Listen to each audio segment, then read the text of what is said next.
Assalamualaikum and a very good evening to all audience that attend to see this forum.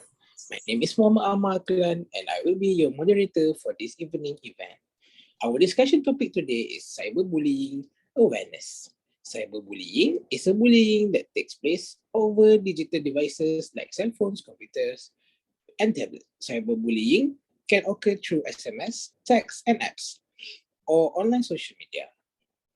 Cyberbullying includes sending, posting, or sharing negative, harmful, false, or mean content about someone else. It can include sharing personal or private information about someone and causing embarrassment or humiliation.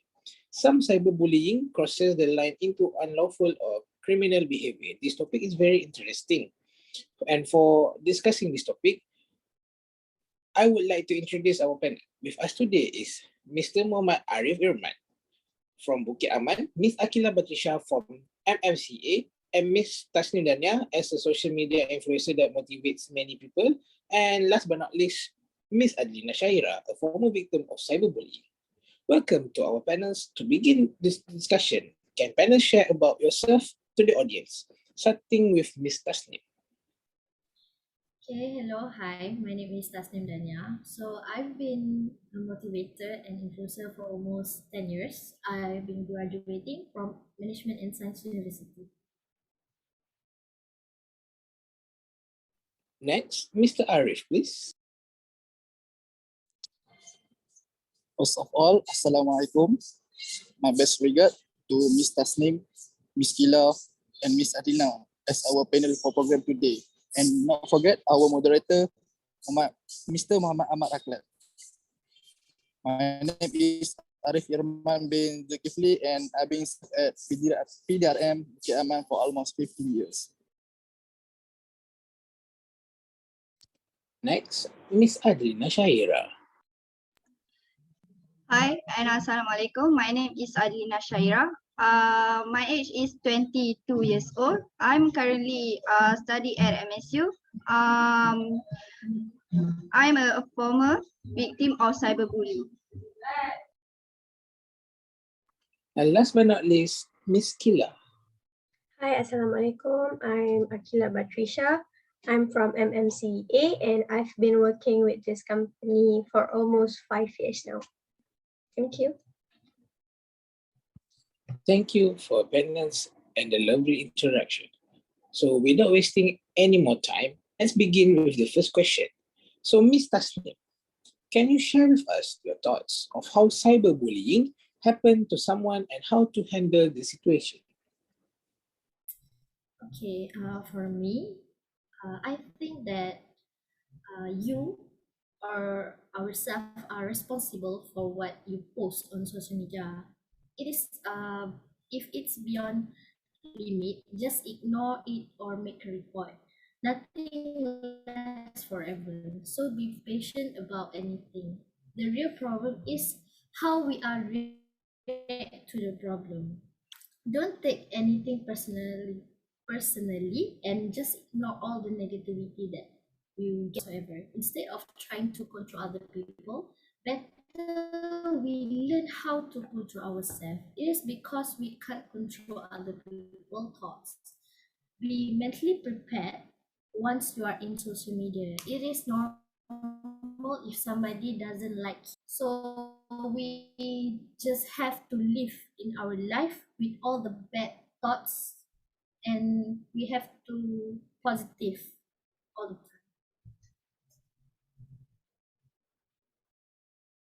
Okay, thank you, Mr. Tasnim. It was a good point. You are responsible for what you post online. So next, Miss Akila, can you please explain to us the background of this NGO you are with and what they do? Yeah, sure. So basically, Malaysia Cyber Consumer Association, which is known as MMCA, was established for all the cyber consumer in Malaysia. They provide system for the consumer to make reports or complaints about anything that happens online, such as cyberbullying or scam. We are also much more like a shoulder to cry on. Once we receive reports and complaints from the victim, we will assist you to the right channel, such as counseling or police station. We give the best solution and also advice on how to handle emotion if being bullied, because everyone has the right to stand for themselves and make a report. Thank you. Thank you, Miss Akila. So now, moving on. How about you, Mr. Arif? Can you share how PDRM takes actions when a cyberbully case is being reported?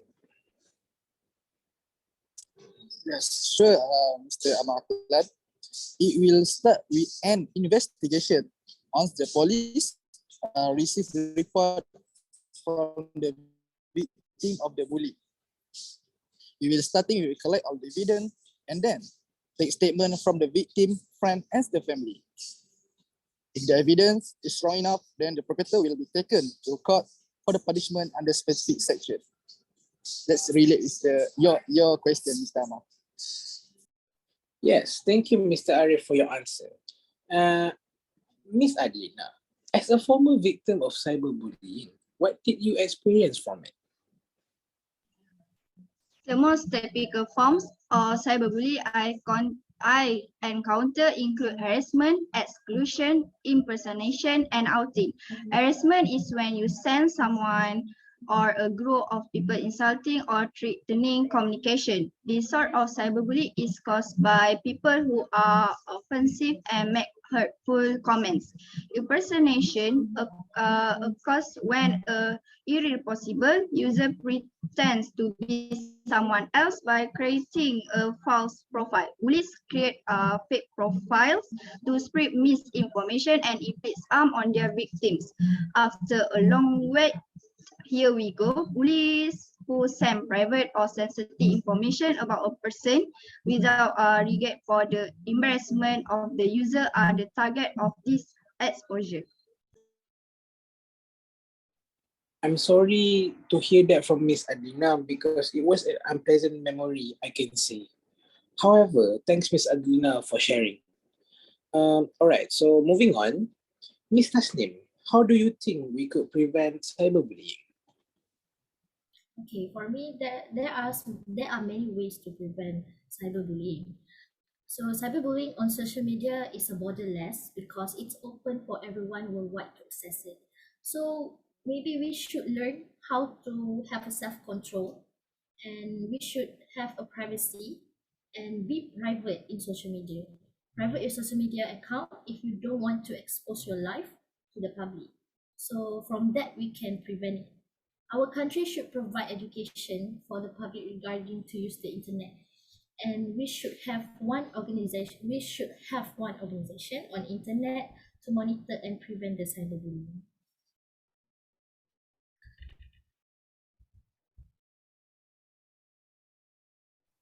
Okay, thank you, Miss Tasnim.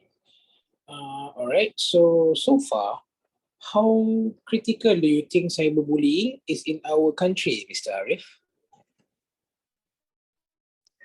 Okay, for the past 5 years, the cases regarding cyberbullying is not critical, but gradually increased. Yes, and then the police department had difficulties in handling the issue at first, but they managed to handle it. Cyberbullying is so thin, unlike robbery. Police need to throw out the case to continue investigation. However, Akta Anti-Bully Cyber has been appealed to the Parliament. And then, since we are talking about the situation of cyberbullying in Malaysia, can you name all the famous sections related to this crime, Mr. Arif? Yes, the famous section related to this crime is Section 500, Kanun Jenayah Fitnah boleh dikenakan 2 tahun penjara atau denda. Seterusnya, Section 550B, Kanun Keseksaan, 2 tahun penjara, 2 denda dan kedua-duanya sekali. Seterusnya, Section 384, Kanun Keseksaan, 10 tahun penjara, sebat ataupun kedua-duanya sekali boleh dikenakan. Right, thank you, Mr. Arif. So, passing the next question to our next panel, Miss Adlina, do you think cyberbullying has its own effect? Yes, cyberbullying has several effects that it can be towards children and adults. It can cause serious physical, emotional, and psychological stress and pain. The embarrassment that comes with cyberbullying can prevent people from seeking help family because of the fear of being judged. It can affect your confidence and self-esteem. The victim of cyberbullying can lead change in personality. For example, the most commonly observed personality change include isolation, irritability, frequent crying, and depression. Thank you, Miss Adlina. So, as someone in the NGO of Cyberbully Association, Miss Akila, roughly how many complaints does MCCA receive regarding cyberbullying? I would say cyberbullying cases in Malaysia are not that mature yet, but therefore Malaysia are not taking this issue seriously. Somehow we receive 1 to 3 complaints in a week by the victim of cyberbullying.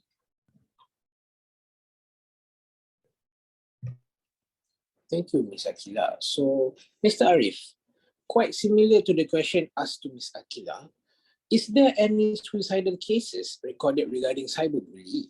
And how many cases have been recorded throughout the year? There are no suicide cases recorded related to cyberbullying, but the treat and symptoms are there.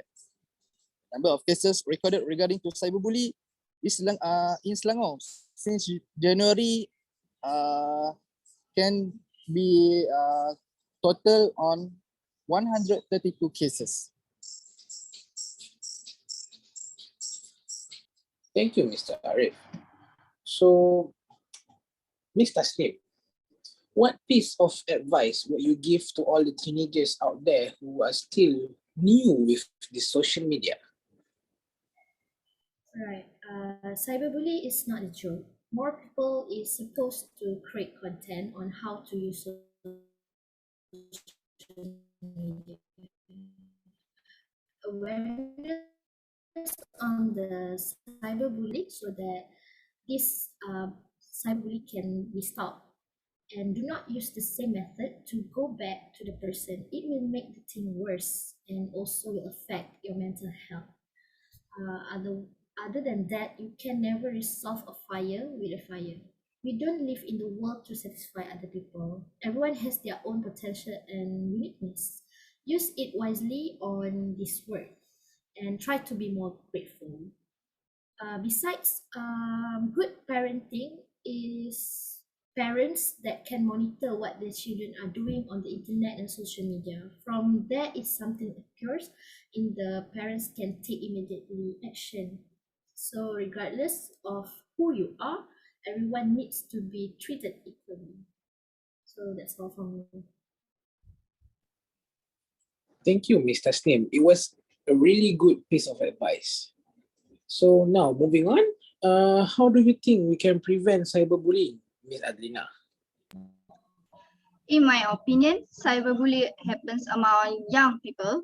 In this matter, cyberbullying can be prevented through parents communicating with their children beginning at a young age. Also, set reasonable limits by educating their child to learn to make responsible decisions when using technology and social media. This helps prevent the child from bullying others or letting himself be bullied. Remind your children to be responsible and spread positivity in encouraging others to prevent cyberbullying. Thank you, Ms. Adlina.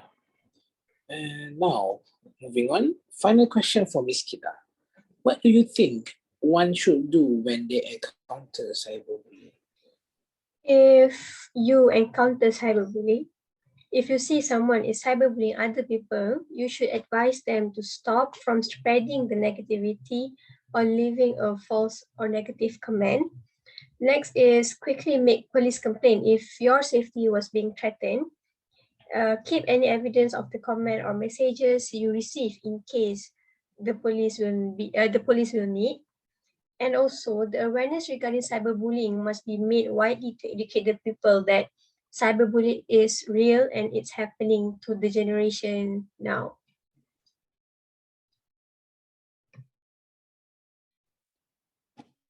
Thank you, Ms. Akila. I take a note to the people out there on what to do if you're encountering cyberbullying. Remember, do not take it easy. And our last question for this talk show is for Mr. Arif. How do you think cyberbullying awareness can be spread so that people are aware of this situation? It's a good question. Okay. Regarding to the issues, we need education concerns need to be there. Schools should have a syllabus regarding cyberbullying to give awareness to the student. Upcoming teenagers need to be mentally prepared for this cyberbullying era. We also need to accept that social media is a part of our life and we cannot run from it, but need to learn how to live with it. Last but not least, government, DSET or NGO can conduct awareness campaign related to cyberbullying. That's my opinion. Thank you for the wise words, Mr. Arif, and all the other panels. In conclusion, as we all heard just now, cyberbullying has very damaging consequences to every individual. It disrupts one's life, has great emotional damage, and have fatal consequences. Though technology has brought new opportunities for students and teenagers, it is important that everyone learn to use it responsibly. Policies should also be put in place to ensure that technology is used responsibly. Local authorities should put in place way of identifying, preventing, and responding to cybercrimes. Parents should also take up responsibilities of protecting their children. Teenagers, on the other hand, should take the first measures necessary to prevent cybercrimes and bullying. Before we end this session, I would like to thank all the guest panelists for lending us their precious time by sharing their knowledge about cyberbullying. I hope everyone learned something from this talk show. Thank you, and remember, spread love, not hate. Goodbye. Assalamualaikum.